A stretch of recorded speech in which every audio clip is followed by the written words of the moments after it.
देखिए, विगत दिनों में कुछ जानकारियां प्राप्त हो रही थी कि जनपद गोरखपुर और आसपास कुछ ऐसे पैरामेडिकल, नर्सिंग और मेडिकल हेल्थ विभाग से जुड़े हुए कुछ ऐसे कोर्सेज के कॉलेजेस चल रहे हैं जिसमें कि जो डिग्री दी जा रही है या अंक पत्र जो दिए जा रहे हैं वो कहीं से भी एफिलिएटेड नहीं है, उनकी कोई मान्यता नहीं है।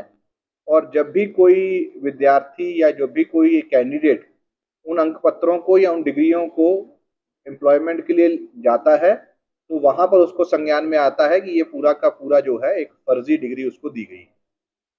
इस संबंध में विगत वर्ष एक मुकदमा जनपद देवरिया में पंजीकृत हुआ था जिसमें एक कॉलेज संचालक अरेस्ट होकर के जेल गए थे। उसके बाद जनपद गोरखपुर के थाना चौरी चौरा में 156(3) में एक मुकदमा दर्ज हुआ कि इन कॉलेज जो ये यहाँ पर संचालन लोकली हो रहा है इनको बेसिकली एक व्यक्ति है पंकज पोरवाल जो कि अपनी एक society Abdul Kalam group of education जो चलाता है और आगरा बेस्ड है, उसके द्वारा इस तरह की फ्रेंचाइजी दी जा रही है। उसके द्वारा यहाँ पर कॉलेज खोलने पर संचालकों से फीस ली जाती है और हर बच्चे की जो फीस वहाँ पर जमा होती है उसमें से भी 30% का शेयर लिया जा रहा है। उसके द्वारा जो डिग्री दी जा रही है वो बिल्कुल फर्जी है, उसका कोई भी मान्यता नहीं है। इस संबंध में जो इन्वेस्टिगेशन है वो गुलरिया थाना में ट्रांसफर हुई, वहाँ के एसएसआई द्वारा विवेचना की गई। इसमें आगरा भी टीम गई और जो इसमें मुख्य अभियुक्त है जब उसको पूछताछ के लिए बुलाया गया तो उसमें ये बात प्रकाश में आई कि ये सारे के सारे कॉलेज जो संचालन हो रहे थे ये बिल्कुल फर्जी थे। उसको अरेस्ट करके जेल भेजा जा रहा है। पूछताछ में ये भी बात सामने आई है कि जनपद गोरखपुर के अलावा और भी विभिन्न जनपदों में जो अभी तक पूछताछ में 14 ऐसे जनपद की बात संज्ञान में आई है या 14 ऐसे कॉलेज संज्ञान में आए हैं जहां पर इसी के द्वारा इसी तरह से ये चलाया जा रहा है, वहां पर भी उनको नोटिस भेजा गया है। कोई भी विद्यार्थी अगर उसको ये लगता है कि उसकी डिग्री इस तरह के किसी सोसाइटी द्वारा या इस तरह कॉलेज द्वारा दी गई है तो वो भी गोरखपुर पुलिस से संपर्क कर सकते हैं।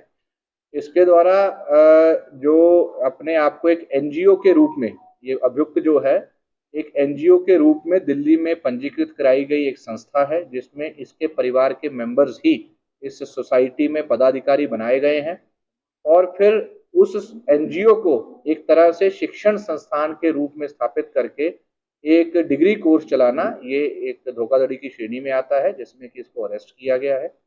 इसके सोसाइटी में इसके जो और पदाधिकारी या इसके परिवार के मेंबर इसमें सम्मिलित हैं उनकी भूमिका भी चेक की जा रही है।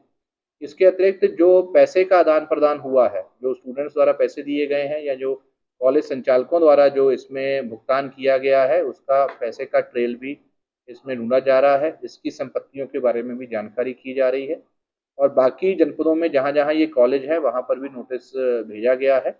ये इन्वेस्टिगेशन अभी शुरू हुई है जो कि एएसपी साहब के निर्देशन में चल रही थी। ये आगे भी इन्वेस्टिगेशन चलती रहेगी और भी अगर ऐसे मामले संज्ञान में आता है तो उनके ऊपर भी मुकदमा लिखा जाएगा। देखिए, ये इसने जो ये काम शुरू किया था आगरा से, ये 2013 से शुरू किया हुआ था। इसके द्वारा समय समय पर विभिन्न जनपदों में इस तरह के कॉलेज खोले गए थे। ऐसा भी संज्ञान में आया है कि इस तरह की और भी सोसाइटीज कुछ संचालित है, तो इसीलिए मेरी आपके माध्यम से सभी स्टूडेंट से ये अनुरोध है और अपील है कि कृपया जहां जहां भी वो इस तरह से पढ़ रहे हैं एक बार दोबारा से वेरीफाई कर लें। किसी प्रकार की अगर उनको लगता है तो इस बारे में जरूर शिकायत करें। हो सकता है कि ये जो इस तरह की इसके द्वारा डिग्री बांटी जा रही है या अंक पत्र बांटे जा रहे हैं उसमें कोई फ्रॉड की बात। कितने लोगों को सर अब तक डिग्री बांटी? अभी इसमें पूछताछ में आया है, इसका जो ऑफिस वहां पे है वहां से भी सारा डेटा मंगाया जा रहा है। 800 के आसपास बच्चों का अभी तक इसने स्वीकार किया है और अभी इन्वेस्टिगेशंस में और भी नाम सामने आ सकते हैं।